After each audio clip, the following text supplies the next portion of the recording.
President Trump's suggestion that the United States may import beef from Argentina after giving that nation tens of billions of dollars in a bailout has sparked rare pushback from Republicans who represent American cattle ranchers. Multiple lawmakers have reportedly made pleas directly to the president, including Senate Majority Leader John Thune of South Dakota. 8 House Republicans also sent a letter to the White House with their concerns and asked for more information on the possible move. Trump posted on social media yesterday that cattle ranchers don't understand that the only reason they're doing so well is because he put tariffs on cattle coming into the United States.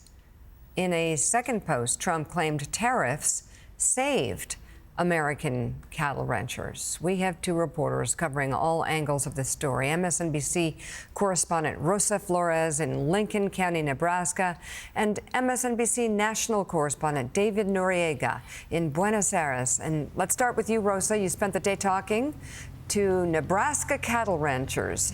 What did they tell you? Do they feel saved? Well, Mika, they say that they hope that the president listens to them before making a decision. Look, I spoke with 5 cattle ranchers here in Nebraska. Salt of the earth people, the kindest people you will meet. They're all Republican. They all voted for President Donald Trump. They support the president. They want the president to be successful, but they don't agree with the president on everything. That's one of the things that they made very clear. And if I could summarize all those conversations into one coherent message to the president, that would be that these ranchers say that they don't like big government. They don't like the government to be interfering with free enterprise. They say that there's plenty of volatility and uncertainty in the market already, that they don't need the government to insert more of that.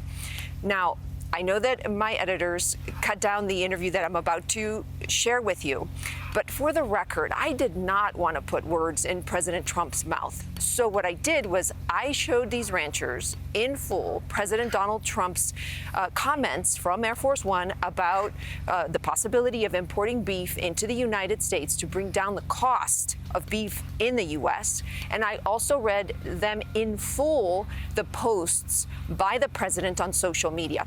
Here's my conversation with one of them. Take a listen.